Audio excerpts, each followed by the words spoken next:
everybody, it's Nancy with Supply New England, and it's time for another Hot Takes. Today we're going to have Mr. Kevin Devine from Slant, and we're going to talk about the Slant product. Now, I'm going to be fair with you guys up front. Kevin is a hot sauce person, is that correct? You do hot sauce? A little bit, I don't know if this hot, but we'll see. Okay, we're going to find out soon. Okay. Kev, what do you got for us today? Thanks, Nancy. I'm Kevin Devine with Slant.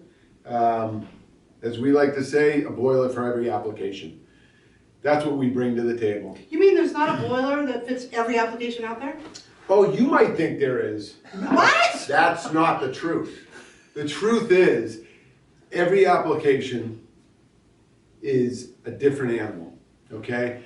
Your house is only, your boiler is gonna only be as efficient as your house is, okay? So you're looking at cast iron boilers, atmospheric boilers, oil-fired boilers. High-efficiency boilers do have their place, but it really needs to be looked at, and you have to look at the entire application to pick the right one. I don't want to do a modulating boiler when I'm setting it at 180 degrees and I'm going to pull back 175 degrees. That's not a place for a...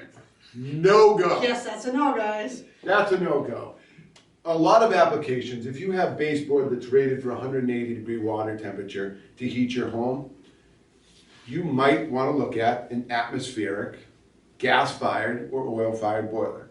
Our Intrepid, which is the oil-fired, the TR boiler. Beautiful boiler, guys. Beautiful boiler. Supply New England has a ton in stock, and they sell a ton.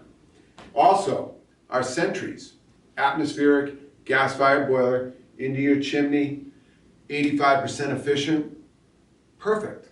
That's gonna run up to 180. It's gonna heat your baseboard that's rated for 180, as opposed to some of the other boilers that have the outside reset, which also have their applications.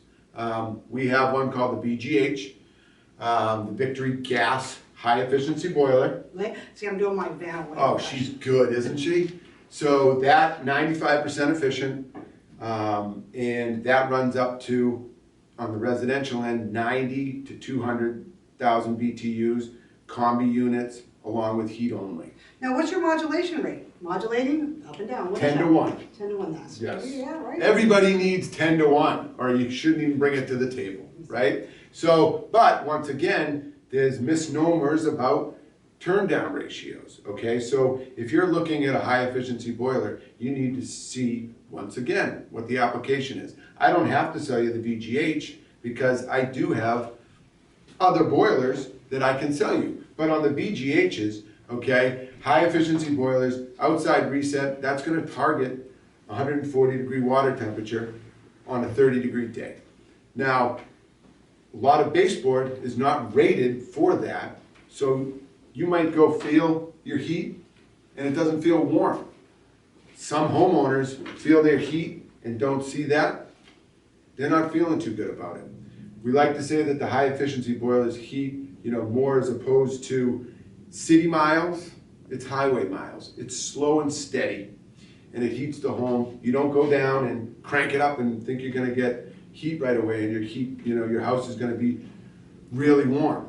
That's not it. Your savings come from steadily heating the house with a steady temperature. But their house is still going to be warm. It is. Oh, yes, and it's going to be efficient, okay? You're going to get your efficiencies. You are going to save money if you heat that way. You could also save money if you set your thermostat at a certain temperature and keep it there, even with a cast iron boiler. Set it and leave it, okay? Now, on all the other lines of boilers, atmospheric gas, you really want to see what the application is based on, are you going into a chimney? Are you going to use a power venter? Do you need higher efficiencies, okay? Cast iron boilers are going to last forever. You can put it in and it doesn't need a ton of maintenance, okay? And you run it with an indirect, which I feel is ideal, an indirect water heater running off your boiler. That's going to be efficient and it's going to be effective, okay? Cast iron boilers, a long lifetime warranty. The high efficiencies are based on the heat exchanger.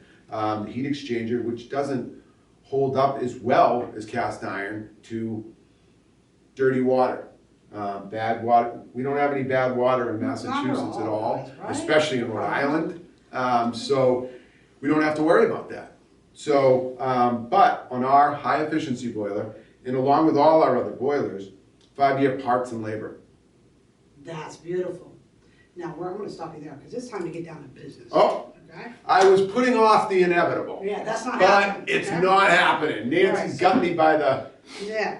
neck. So what do we got here? The Queen City hot sauce.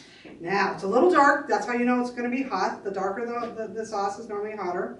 Cayenne peppers and habanero peppers. Oh, all Right, the so good stuff. those are your peppers in here. So, here's some rules. There are some rules here.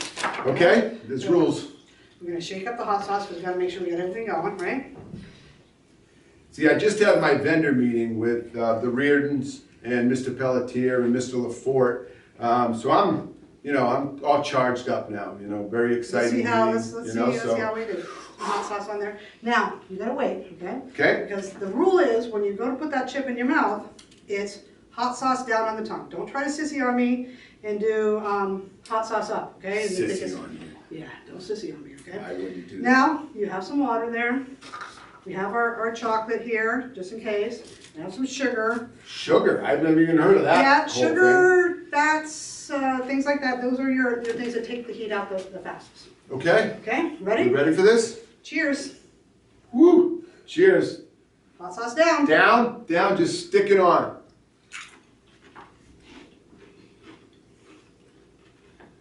Oh, that's tasty. Now, I gotta be honest, not as hot as I was originally anticipating this one was gonna be. Woo! I think that's all right with me. I mean, Yeah. that's I tasty. like the flavor of it. It's actually It's really good. nice flavor to it. Yeah, it's This was, by the way, before I forget, Kevin from Boyle Mechanical donated this hot sauce. okay. But Thank yeah, you, Kevin. Good job, Kev. Really nice hot sauce. Not the heat is good, not overly powerful. Maybe it's gonna hit us in a little bit. I don't know, but I'm No, not I feeling. don't have It's- problems with but that. but a lot of hot sauce Yeah. hasn't got the great flavor. That's a good flavor. That's a good flavor with a nice amount of heat. So now we're going to rate it on what's called the BTU scale. Now it's not just about heat, it's about the overall flavor and the usability of the hot sauce. Just Okay. like on boilers, usability, we got to use it correctly. I'm going to give this one a very high rating.